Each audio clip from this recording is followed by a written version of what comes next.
Good morning and good evening and good afternoon, friends and colleagues, to this evening's conversation with APT AMRI, members Religious in Ireland working against human trafficking.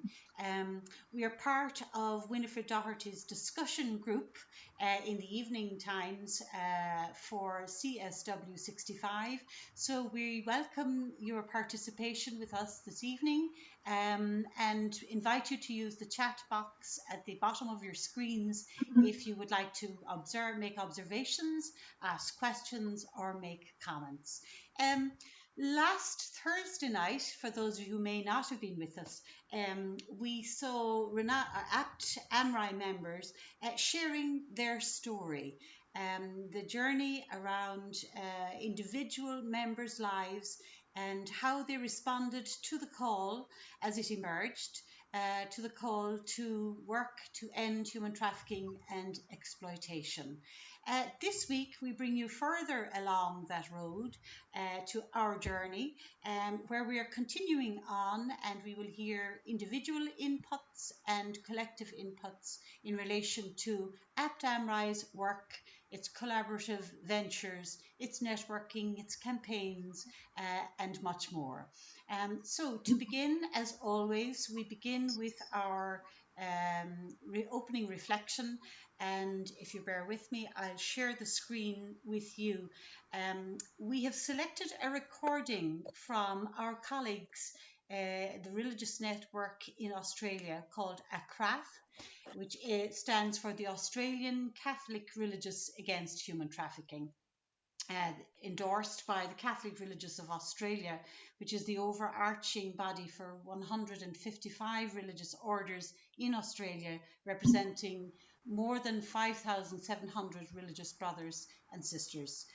And just to say further about ACRA has an excellent reputation for working collaboratively and collegially with all who wish to combat human trafficking and exploitation. And I really want to acknowledge their generosity in sharing their opening reflection with us, which is a song called Can You See Me?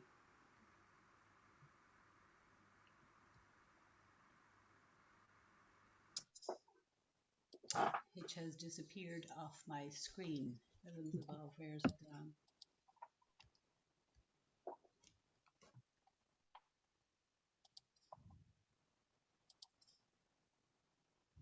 Bear with me for a moment. It was, there we have it.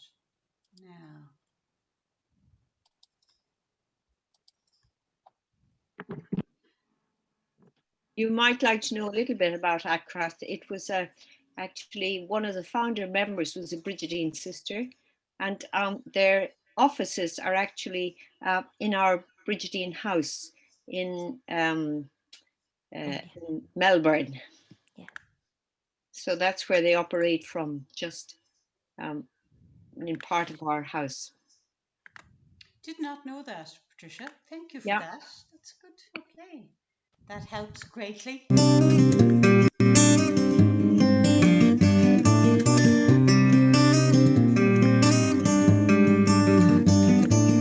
Can you see me in the things that you purchase, in a place where the prices there suit you so well? Can you imagine the place where I'm working, no food and no breaks, in a sweatshop that's hell? Can you see me?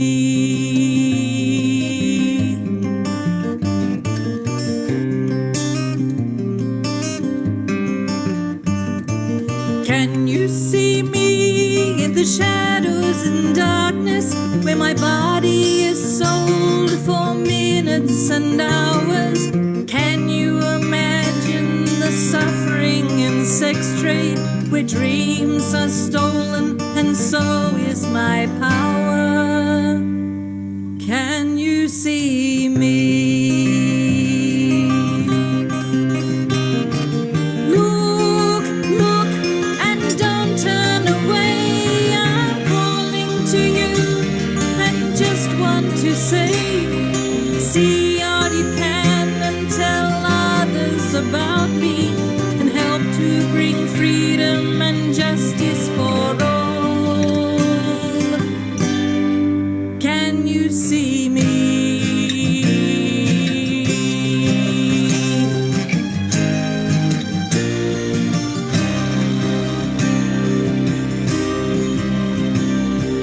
Can you see me in the sweat and the struggle, 300 feet down at the face of a mine? Thy parents owe money, and this is their payment, a slave for a son, and I'm only 9. Can you see me?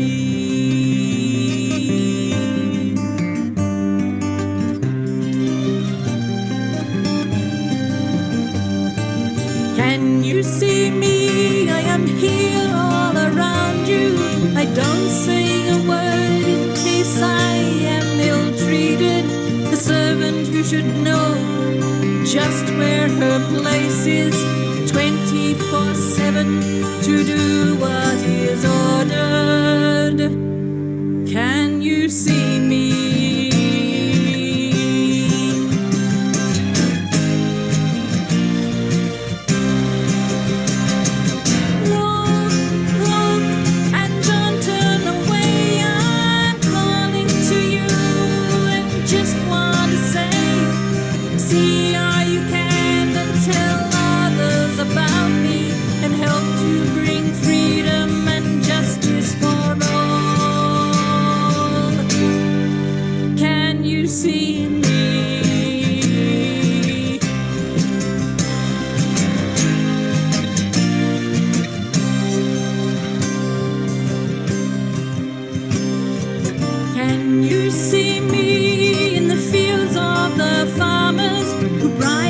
To be there and won't set us free.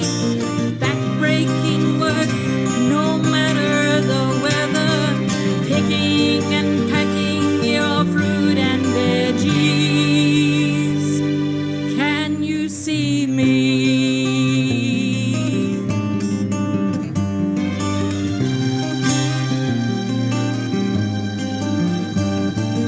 Can you see me in the shed by the highway, where people are harvested for body parts? My brother lost eyes and I gave a kidney. The dead are just dumped like trash from a cart. Can you see me?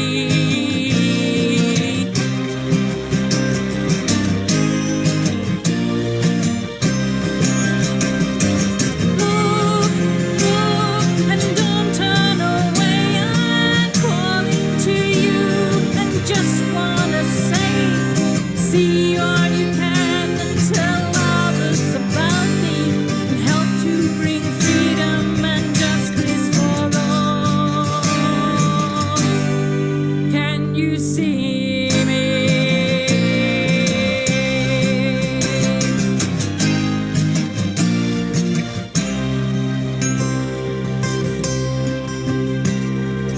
I'm all around you, hidden from vision, wondering if I will ever be free, longing for life, for chains to be broken, longing for sunlight, for justice and peace.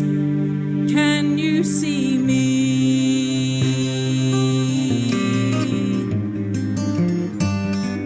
Can you see me? Can you see me? Can you see me? Can you see me?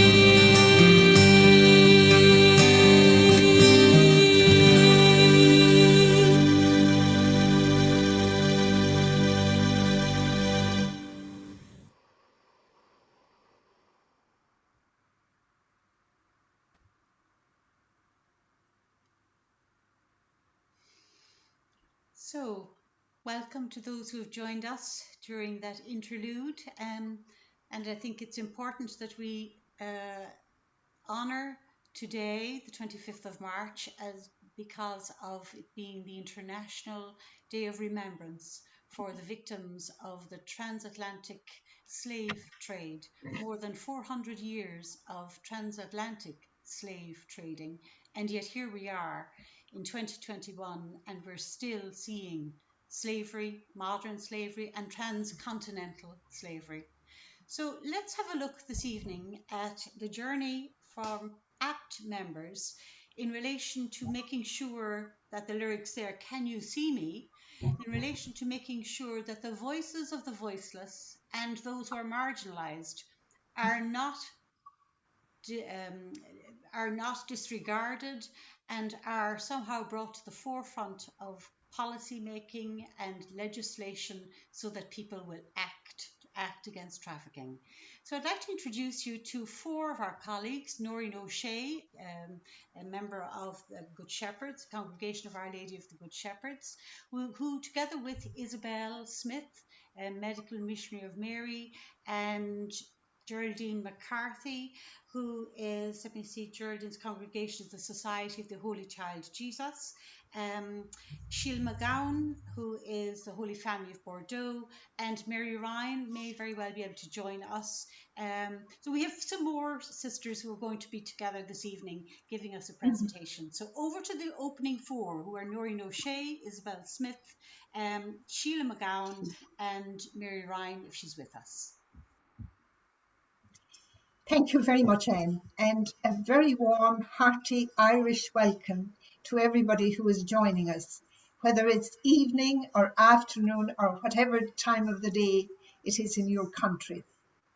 So for the benefit of those who were not with us last Thursday, I will do a brief recap of the story of APT AMRI. The background to the setting up of APT AMRI comes from an event organised by the Conference of Religious in Dublin, Ireland, on the 27th of November 2005. The purpose of this day was to make representatives of 125 congregations aware of the reality of human trafficking. We wanted to highlight the fact that this horrendous crime was being perpetrated by international criminal gangs. Faith-based groups then, who already had international networks in place, surely had a moral responsibility to put their resources together to develop counter-trafficking networks. Sister Helene Hayes, a Good Shepherd sister from New York, was the keynote speaker at the event. She shared some of the research she had done with victims of trafficking in Asia and Europe, with the 60 or so participants at the event, mainly religious sisters. These participants were deeply shocked by her revelations of the sufferings of the victims of human trafficking, and her showing of a short 20-minute video called The Fields of Mudan. Some felt motivated to work together using their international networks to counter this global crime. At the end of the event, a date was set for a follow-up meeting, and I still remember us debating whether we would put it off until after Christmas or whether we would have it 2.5 weeks later, and we decided, we were so enthusiastic to have it on the 19th of December 2005. And there were 16 representatives of different congregations that attended that meeting. During subsequent monthly meetings, those of us who became part of the group worked on our purpose and the means to achieve it. So we said that the purpose of this ad hoc group, which eventually named itself APT, meaning Act to Prevent Trafficking, is twofold: to raise awareness of the issue of trafficking in persons, and then to work in collaboration with others for the prevention of the trafficking of women and children for sexual exploitation. To achieve this purpose, APT does the following. We focus on developing links with networks of religious women and men in countries of origin of victims and countries of destination.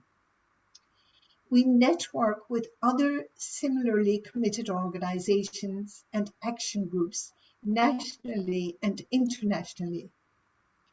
We look for ways to raise public awareness of the issue by offering presentations about human trafficking to schools, parishes and other groups. We seek ways to protect the rights of victims of trafficking. We work with other groups to address the issue of demand for purchased sex, which fuels the trade in human trafficking. And lastly, but very importantly, we pray and encourage others to pray for those who are trafficked, for the traffickers, and for an end to this great violation of human rights. And now I have great pleasure in handing over to my colleague, Sister Isabelle Smyth, who will share on our initial inroads into the Irish Parliament 5 months after our first meeting. Isabelle. Thank you. Thank you, Noreen. As looking back 17 years to 2005, when we were founded in December, moving to May 2006, just 5 months after we were founded, we were very aware that in Ireland back then, there was hardly any recognition of the problem of human trafficking. It was not seen, not believed, and most of all, Ireland had signed the Palermo Protocol, but had not passed the national legislation necessary to ratify it. So we knew that if we were to make any advancement on that level of advocacy and getting the legislation into place, we needed to talk to our politicians. It wasn't something we were very practiced or skilled at, but with the help of one or two who were friendly and taking all our courage in our hands, we did obtain a 15-minute slot to address the joint committee of our Oireachtas, that's the Irish word for our Parliament, and it was the Committee on Justice, Equality, Defence and Women's Rights. 3 members of our organisation, APT, were chosen to present our concerns to this small group of deputies and some senators who attended. And the rest of us who weren't speaking were welcomed to the public gallery in the small area of our Parliament buildings. The first person to speak used her precious 5 minutes to detail a job description of an advertisement that had been prepared by a US anti-trafficking group called Whisper, and was based on the experiences of women survivors of trafficking. And avoiding anything dramatic in her style of presentation, the appalling facts were revealed in a way nobody could forget. A career with flexible hours, no experience required, no high school diploma was needed, no minimum age, special opportunities for poor women, single mothers, or women of colour. The details of the services required and the workplaces left nothing to the imagination. It was specified that benefits would be provided at the discretion of management, who held no responsibility or legal redress for on-the-job hazards, such as non-payment for services rendered, sexually transmitted diseases or pregnancy, or injuries sustained through performance of services. It was specified that accusations of rape would be treated as a breach of contract by the employee. The 5 minutes ended with a question to the audience, who were practically all male members of Parliament. How many of you would encourage a sister, daughter, wife, or partner to apply for such a job, and the assurance that such jobs exist? who don't apply for this work. In fact, they are tricked and captured into it. And Ireland had no legislation to deal with this crime. The second speaker used her 5 minutes to state that what we were looking for must be anchored in terms of legislation, including dealing with perpetrators, the issue of migration, and support to the survivor. Needing an interdisciplinary approach. State and voluntary agencies would be needed in a coordinated and integrated effort to combat this evil. He went on to outline 20 points that would need to be included in the legislation and added a number of very practical recommendations, including a public information campaign and ongoing international collaboration around this problem. And then the final 5 minutes, it was stressed that this cruelty is far bigger than immigration issues to show the root causes and their effects. Poverty is the driving force behind the question of profit, organized crime, and seeing people as commodities were clearly labeled on the tree. But central to it all was the demand for purchased sex. The enormous profits of gangs from the trafficking of persons are often compared to the earnings in the illegal drugs business and the arms trade. But it was pointed out, how many times has it been repeated since that a person captured by human traffickers can be used and sold not just once, but over and over again. As the demand for commercial sex grows, so does the need to entrap more and more victims, the majority of whom are women and children. So we left the gallery wondering what impact this presentation on the politicians who were listening. Just as we were talking, we were approached by a woman senator, Senator Mary White, who had been present in the gallery, and she was deeply touched by what she had heard. You have to reach a bigger audience, she said. Why don't you prepare an audiovisual presentation of your message, and I will book the audiovisual room here in Parliament buildings where you can invite all the elected members to hear what you have to say. And Sister Noreen will tell you what happened next. Thank you. Thank you very much, Isabel. So, challenged and encouraged by Senator Mary White's support, APT members began to work towards gaining access to members of the Irish Parliament to raise the awareness of the reality of trafficking of persons for sexual exploitation into Ireland. The first requirement was a deeper study of the issue and the development of a PowerPoint presentation as a tool for communication.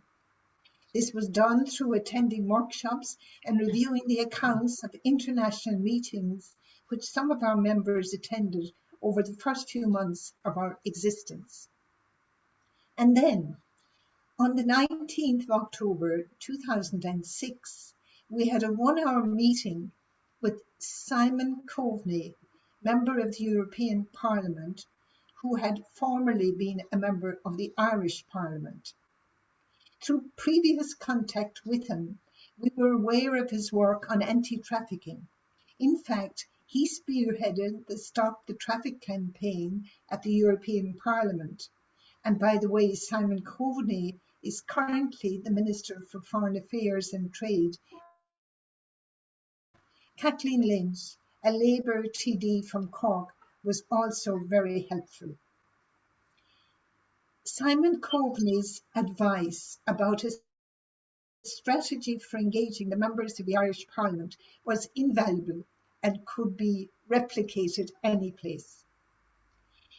The key factors he suggested were to have a workshop, in the audiovisual room on a Wednesday, as that was the day in which most members tried to be present for the Prime Minister's questions at 3 o'clock, and this was televised on Irish television. So having the workshop at our Parliament buildings, Leinster House, would be the best option, as members of Parliament did not need to travel. The workshop, Simon said, should present the issue clearly and succinctly in 20 minutes and allow 5 minutes for comments and questions afterwards. The best time, he said, would be around lunchtime. Given that the capacity of the audiovisual room was for 25 people, it would be best to do 4 workshops back to back between 12 noon and 2 p.m. We followed his advice to the letter. Prior to the workshop, with members of the lower house known as the Dáil, on Wednesday the 22nd of November 2006, we sent written information and emailed all the deputies. Likewise, we asked the congregations who were members of our network to communicate directly through handwritten letters, typed letters, or emails to the elected representatives in their local areas around the country about the planned workshop. We prepared a factual presentation about the issue of trafficking globally and the reality emerging on the ground in Ireland. This was greatly enhanced by having some of our members who were working either full-time or as volunteers in Ruhama, an outreach service to women affected by prostitution, who were able to share real-life stories. As Ireland had not yet signed up to nor ratified the Council of Europe's Convention on Action Against Trafficking in Human Beings, we were also lobbying that Ireland would step up to the plate on this urgent issue. There was also a providential timing, as the Minister of Finance had just made a statement that there would be a general election in 6 months' time, that is in May 2007. We wanted the issue of human trafficking to be on the agenda as candidates canvassed during the election campaign. So we come to the day of the workshop, and the total attendance of 80 exceeded all our expectations. That's 80 out of a possible 166, so you're talking about 50%. All political parties were well represented. There were 21 women in all, some of whom were not politicians, but secretaries to politicians, and were sent from their party offices. We have it to our credit that our current president, Michael D. Higgins, was among the group and showed himself quite empathetic to the issue. The configuration of the audio-visual room was such that participants were in 3 rows in front of us, with about 20 attending each time. The layout of the space and the small number facilitated an ambience of attention and total concentration, and helped us to have eye contact with everyone. Comments after the presentation were around the horrendous nature of the stories we shared, and we could see the impact these had on people. The questions were mostly around the numbers, that there were not that many, like just around 20 had been identified in Ireland at the time. But I will always remember when one member of Parliament, generally known to be quite quarrelsome, quietened down and slowly reflected on his own question about numbers, and finished by saying, "But I suppose one is too many." We felt the message about the atrocity of trafficking was sinking in. As participants were making their way out of the audiovisual room, a Jesuit priest, who was the Secretary General of the Conference of Religious at the time, was strategically placed, giving out leaflets, reminding the deputies to keep the issue on the agenda. And I will now hand over to Sister Sheila McGowan, who will share about a subsequent meeting with the newly appointed Minister for Justice. Thank you very much, Noreen. Greetings to everybody, wherever you are in the world. Now, after these presentations in Leinster House in the Parliament, we were very hopeful that something would be done. Reference was made to it, and questions about human trafficking were raised in the Dáil the next day. And there was indeed cross-party agreement that legislation was clearly needed. However, we were to discover that the wheels of government run slow and ministers come and go. In 2007, a new Minister for Justice, Brian Lenihan, was appointed. And we were aware that he had not been at any of our Dáil meetings. We realised legislation on human trafficking was possibly far from his mind, and he would need to be brought up to speed. So we asked for, and he graciously agreed to meet with us in Parliament buildings. He didn't come alone. He brought with him two senior officials of his department. Now, we explained who we were, and we explained what we were doing, and we mentioned that our focus was particularly on trafficking for sexual exploitation. Victims of human trafficking or for sexual exploitation were being identified by Ruhama, sometimes in prison visits, where they would have been arrested and detained because they had no documents, which obviously had been taken by the traffickers. And their fate often was to be deported to the country from which they came, and often to be re-trafficked. So we put our case for the urgency of legislation to deter human traffickers from operating in Ireland, seeing it as a safe space for their activities. And at this stage, we took the opportunity to slip in a reference to the so-called Nordic model on prostitution. We all know Sweden had passed a law in 1999 criminalizing the buyers of sex, while decriminalizing the women who sell. That seemed to be something quite new to him. Now, we also brought up two other sobering facts, one of which Isabelle has already mentioned. The Palermo Protocol to prevent, suppress and punish trafficking in persons, especially women and children, that was adopted by the UN in November 2000 and entered into force on the 25th of December 2003, after 40 states had ratified it. Now, although Ireland had signed the protocol, as we know, in December 2000, it had not yet ratified it.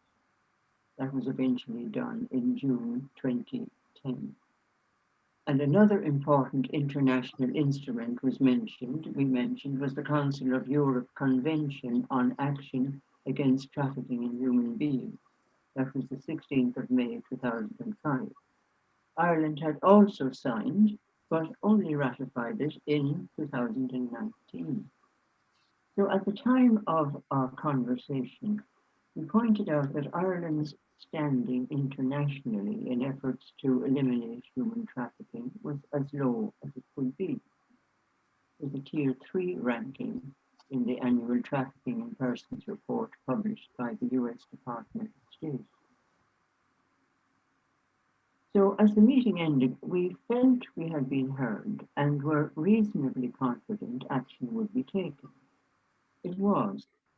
On the 7th of October 2007, Minister Lenihan introduced to the Dáil what was to be the Criminal Law Human Trafficking Act of 2008.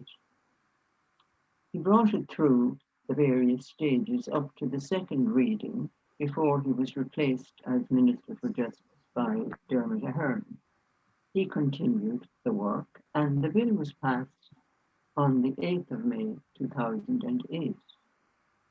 Now, interestingly, when he announced that the bill had been signed by the President and would come into force from the 7th of June 2008, he drew particular attention to a provision under which it was an offence to solicit or importune a trafficked person for the purpose of prostitution, declaring if there was no demand for the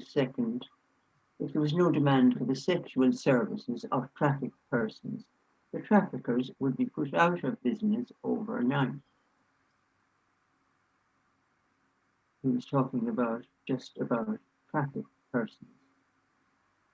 In 2013, another Minister for Justice published the Criminal Law Human Trafficking Bill Amendment Bill that provided for the criminalisation of two additional forms of exploitation not covered in the existing legislation.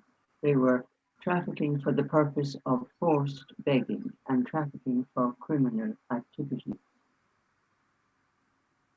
So, needless to say, we were very pleased with this important step had been taken, but there was more work to do, and we'll hear about it later.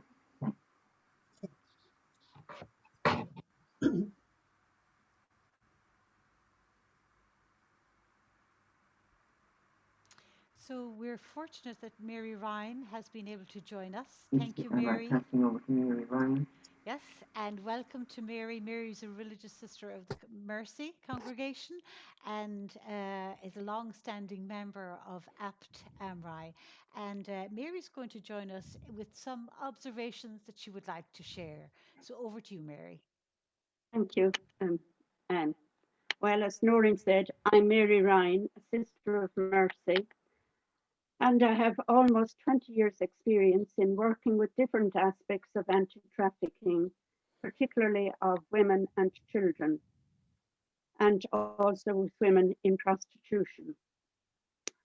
I have worked with Ruhama, and as you probably know by this time, is the only organisation in Ireland works face to face with women who are trafficked or in prostitution, my work there as a befriender and as working on the outreach van made me very interested in the whole theme of anti-trafficking. From the beginning of ACT, I have been involved in raising awareness through education and campaigns, more of which you will hear later.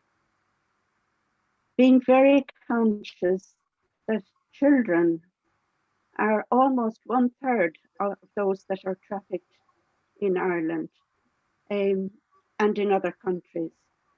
I had the privilege of being a founder member of McPats, a Mercy project which protects children from trafficking and exploitation in the hospitality sector and in other services like airlines and so on.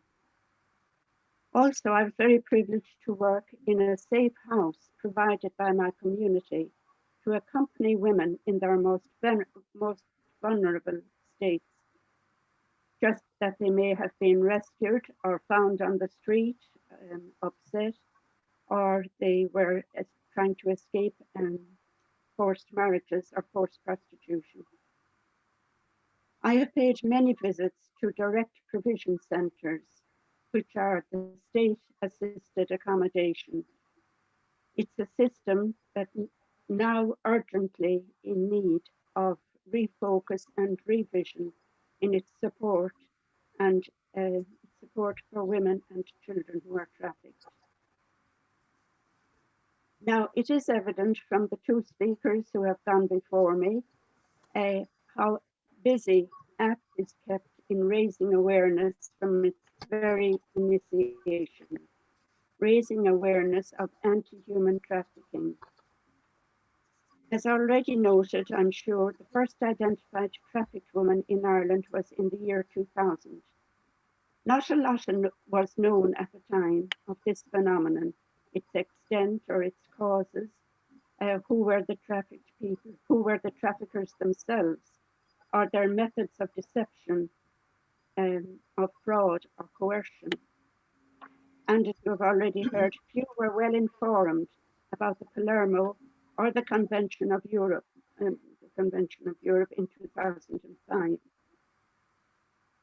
Very few knew their full implications, and as Sheila told us, Ireland had signed from the very beginning these two implements of the law, but they were not ratified until much later.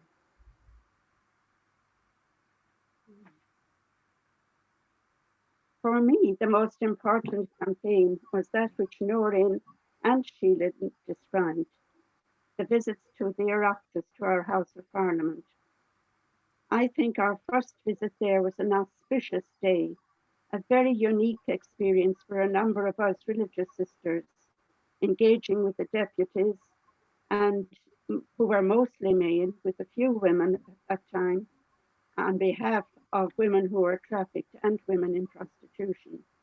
And Noreen has told you the story of how we were invited later to give workshops, which were really successful and brought attention to over 1/3 at least of the deputies. This meeting had long-lasting effects. It gave us courage to continue to lobby and to network with our central aims of APT. We met our Minister for Justice and many of our local representatives in person, who promised to support us when and where possible. We learned some useful tools on ongoing work in APT and with our partners, and we hope to change Ireland from its status on Tier 2 watch list in the next Trafficking in Persons report. This for us would be a very good outcome. And as already said, we have lots of work to do, much done, but more to do. Thank you very much. Thank you, Mary. So that's a whistle-stop cafe run through the different points that we've just heard from the others. Appreciate that, Mary, very much. So that leads us very nicely into the consideration of collaborations between organisations and the continuing journey of APT AMRI members. And in this regard, I'd like to introduce to you Geraldine MacCarthy, a member of the Congregation of the Society of the Holy Child Jesus, who will share with us about a specific campaign, the Turn Off the Red Light campaign, but in general about the collaborations between organisations. And I will remind everybody that we have to stick to time as much as we possibly can. So over to you, Geraldine. Thank you. Right. Thank you very much, Anne. Thank you. So I had hoped to have some very wonderful visuals, but my technology has let me down. So I'm afraid you're going to be looking at my face and listening to words when I had hoped to be speaking to beautiful pictures. So following beautifully on what we have just heard, APT became a member of the Turn Off the Red Light campaign. Now, what was this campaign? It was a campaign to end sex trafficking and prostitution in Ireland. The campaign aimed to raise public awareness about the dangers of prostitution and sex trafficking and to lobby the Irish government to introduce legislation to end the exploitation of women, men, and children for sex. A collaborative project, which I'll tell you some more about how many were in this shortly. The membership advocated that the best way to combat sex trafficking and prostitution was to tackle the demand for paid sex by the introduction of laws that propose to target sex buyers while decriminalizing those who sell sex and providing greater support to victims of trafficking and prostitution. That was the wonderful aim. The campaign ran from 2011 following on all you've heard about activities before that, 2011 to 2017. We could never have imagined at the beginning it would last so long. 74 organizations from all sections of Irish society formed a formidable coalition which persevered through many setbacks in the 6-year campaign. 2 highly respected frontline NGOs, both, I'm delighted to say, founded at the initiative of women religious, Ruhama by the Good Shepherd Sisters, as we know now, and the Immigrant Council of Ireland by the Religious Sisters of Charity. These 2 organizations assured consistent leadership with a core group which included APT. And I was privileged to be one of APT's representatives for many of the 6 years of the campaign and offer the following remarks based on my own personal experience. So how did the campaign work? It had a 3-pronged focus: awareness raising, advocacy, and lobbying. A dedicated website, www.turnofftheredlight.ie, was set up, making it easy for individuals all over the country to become involved and lobby their own constituency politicians. An anti-trafficking desk in the Immigrant Council of Ireland was established with an intern set aside to provide regular communication for the members and the politicians and all interested individuals. Information sessions, seminars, and conferences were arranged, politicians always invited, as we believe that building relationships with politicians was key.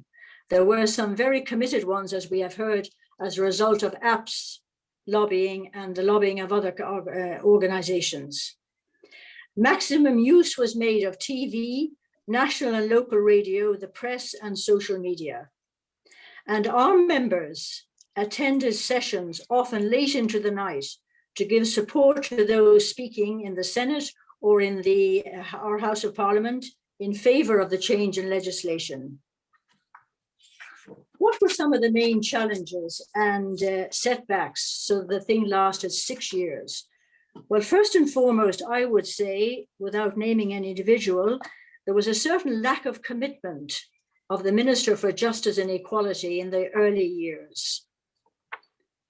There was also considerable counter-lobbying by vested interests, as you can well imagine, opposing voices that supported prostitution as a woman's free choice, unwillingness of some politicians to let the issues ever get to the floor of the House of Parliament and to be debated, continual controversy during debate, and the regular missing of deadlines for the introduction of the bill while Parliament was in session. Finally, after 6 years of these setbacks and controversy, the new Criminal Law Sexual Offences Act was passed on the 22nd of February 2017. I had a great picture of us all celebrating outside the door. A landmark day. The campaign had successfully advocated for new laws that criminalize the purchase of sexual acts, in addition to criminalizing pimping, procuring, and trafficking of persons for sexual exploitation.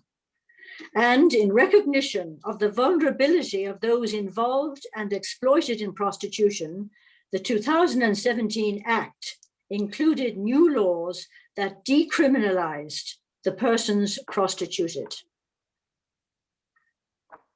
What now, will I say, made the campaign ultimately successful? I've analyzed a few little points here. Evidence-based information was provided throughout, including the successful experience in other countries. The persevering commitment over 6 years of some dedicated politicians and senators, as well as all the members who belonged to the campaign. The consistency in our leadership and the regularity of communications, advocacy, and lobbying events were very important. Most important were the testimonies of women who had exited prostitution and had the courage to tell in public the harrowing stories of their exploitation. Important too, very important, were the supportive voices of individual men and men's organizations across the country, spreading the message, real men do not buy sex. Most significant, however, I believe, for the success of the campaign was the appointment in 2014 of Frances Fitzgerald as Minister for Justice and Equality in the Irish government. Frances is now a member of the European Parliament, but then she was already an experienced politician, well known for her commitment to and work for the human rights and welfare of women and children. As minister, she was a natural ally and supporter of the campaign. And in the 3 years, 2014-2017, she successfully oversaw the passage of the bill in spite of much controversy and continuing opposition.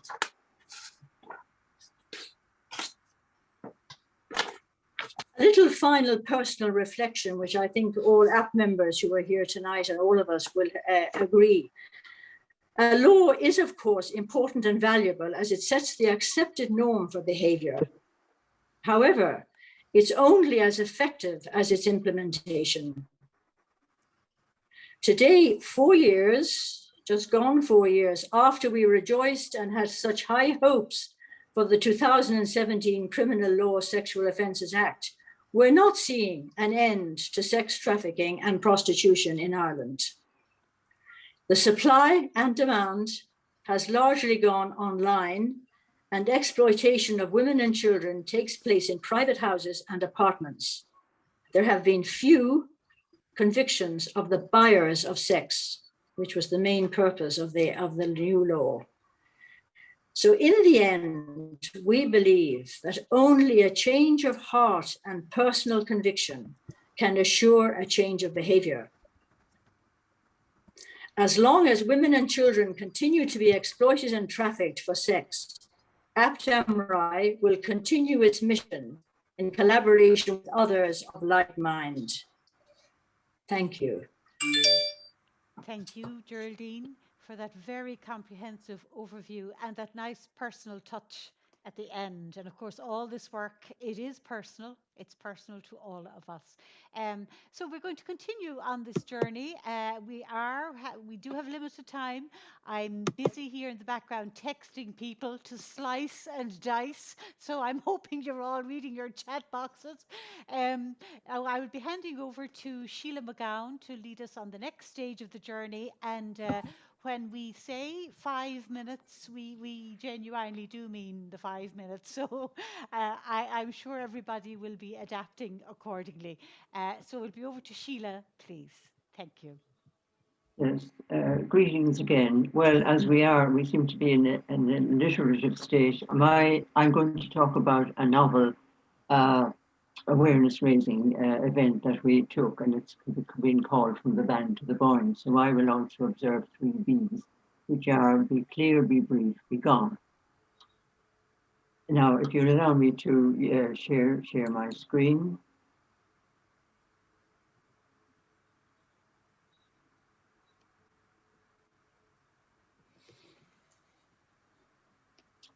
Right.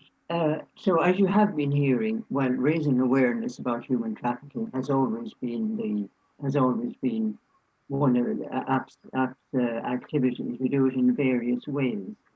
So an opportunity not to be missed came about when, in 2015, Eamon Martin, the Archbishop of Armagh, proposed in a pastoral letter that a resolution for that year might be to raise awareness of human trafficking. He invited people to ask themselves and their public representatives, where is trafficking happening in this country, and what are we doing to make Ireland a cold place for human traffickers? So when Father Jerry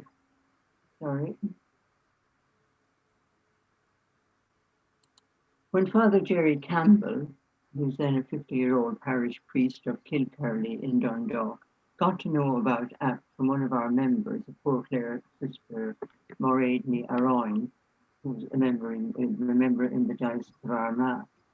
He, offered to do a cross-border diocesan run for us. Now, Father Jerry was no stranger to running the length of the Archdiocese of Armagh. His first diocesan run was in 2013 in support of the ISPCC, and he ran another in support of the local Lenten campaign.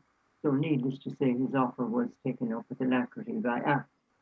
Now, his initiative was also warmly welcomed by Archbishop Martin, who gave his support and encouraged all his diocesan priests to do the same, and asked the faithful to remember in their prayers all trafficked people, and invited them to come out and support Father Jerry on his route. And that is, of course, how the event that became known as the Boyne to the Ban came about and captured the attention of a large number of people. For those who may not be expected to know, the Boyne and the Ban are two of the most important rivers in Ireland. The River Ban rises in County Down and flows in the northwest of the direction towards the Atlantic Ocean, through towns and villages in Armagh, and the River Boyne rises in County Kildare in the Republic of Ireland and flows northeast to enter the Irish Sea just below Drogheda. Now, I might stress that while fundraising was part of this APT run, our chief aim was to make people aware of this heinous crime that Pope Francis called it, an open wound on the body of contemporary society. So after initial meetings with Archbishop Martin and Father Jerry, APT members started planning and making all the necessary contacts before dates could be fixed. For example, there was the matter of insurance, security clearance from two jurisdictions, the PSNI in Northern Ireland and the Garda Síochána, the Guards in the Republic of Ireland. We had to organise volunteers for the accompanying cars, publicity banners for the churches and public places where possible, sponsorship forms, starting and finishing places in each town, getting the media on board and arranging for APT members to be interviewed and making sure there were photographers present. However, thanks to Father Jerry's previous experience of such runs, nothing was overlooked. I keep doing this, sorry.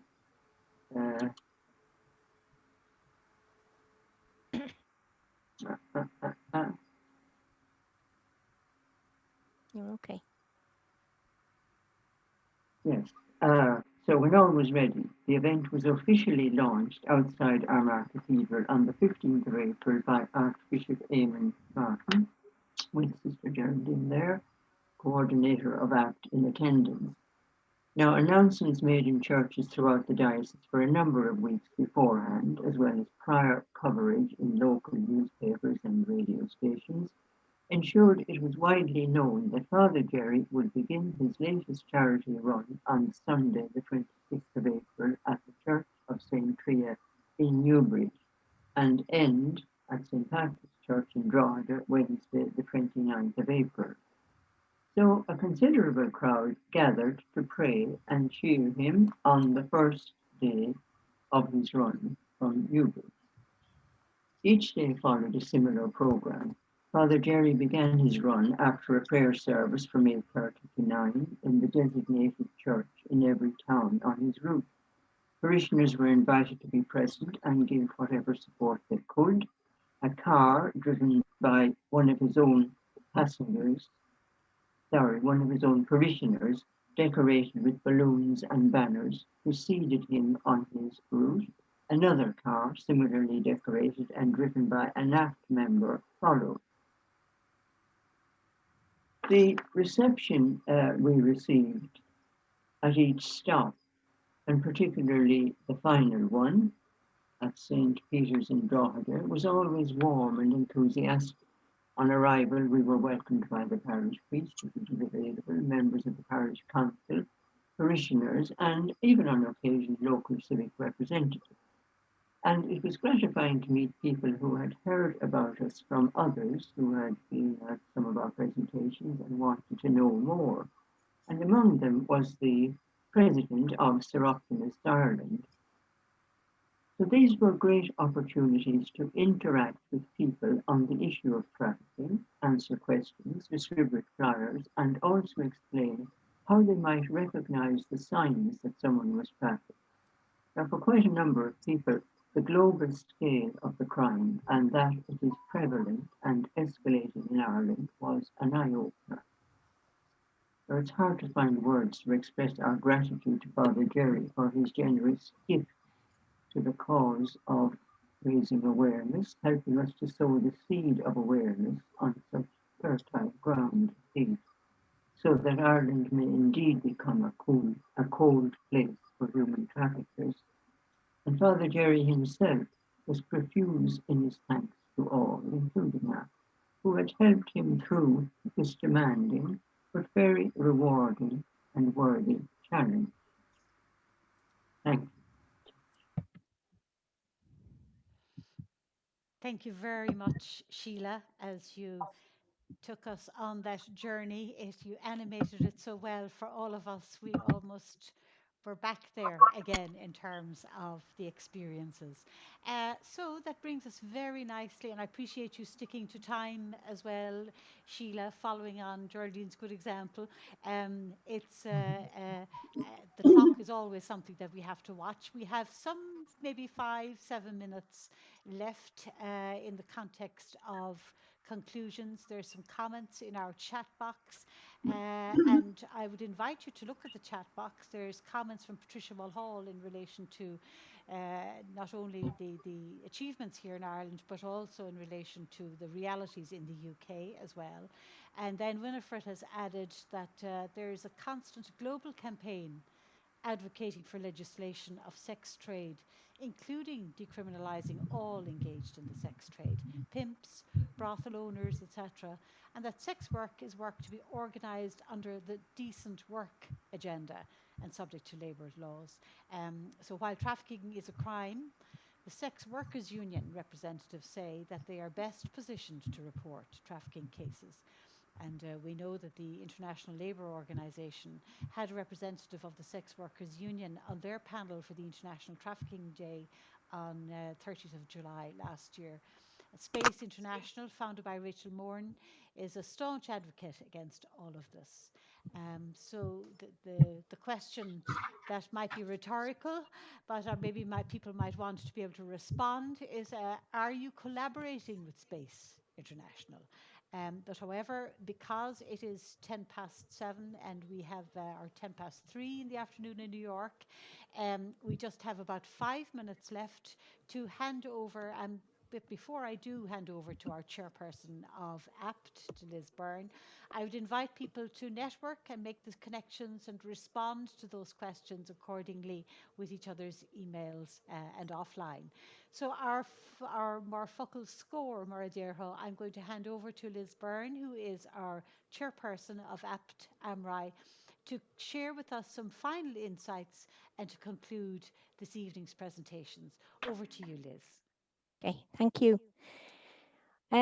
We have a lot more to tell you. We have a lot of stories that we couldn't fit in tonight. So the history and the story of APT goes on. And I suppose to conclude really, Mary Ward is the foundress of the Loreto Sisters, or the IBVM Sisters. And one of the things she said was that women in time to come will do much. Her concern was for the society of the times she lived in and for the church that she was part of at that time. And she was very conscious how women were excluded and marginalized in society and in the church. So one of the things she encouraged the members at that time by saying, women in time to come will do much. So I suppose I'm very conscious of the wonderful opportunity we've had this last 2 weeks to share our story in the CSW. I'm conscious of the value of the CSW and what it does to highlight women's issues, to highlight women's oppression across the world, but also to highlight the many, many good things that women are doing together to improve not only their own situation, but the world in general. And I'm delighted with the presentations of our members this last 2 weeks. And I want to say in a very special way to each one that prepared work and presented it, and even for people who prepared work and didn't get time to present it, to thank you very much for all the effort, the amount of time and energy that's gone into it, the enthusiasm, the absolute commitment to the cause. I just really want to say a big thank you, to each one of you. I want to thank the Good Shepherd Justice platform for giving us this opportunity, and to Noreen especially for liaising with the platform to allow us to have this chance. A big thank you must go as well to Anne Kelleher, our communications person. And I would like to say very especially to her, without her expertise, her encouragement, her support, a lot of these things couldn't happen. So a big thank you to Anne, and I'm sure everyone that's participated the last 2 weeks knows what I'm talking about. So just to say very quickly at the end, as I said, the APT story goes on, and we are currently preparing and in the process of kind of in a way fine-tuning a program that we're going to roll out across Ireland called the All Ireland Project, where we will be visiting schools in an area and helping young people, their parents and teachers to become aware of human trafficking. So thank you very much and good night.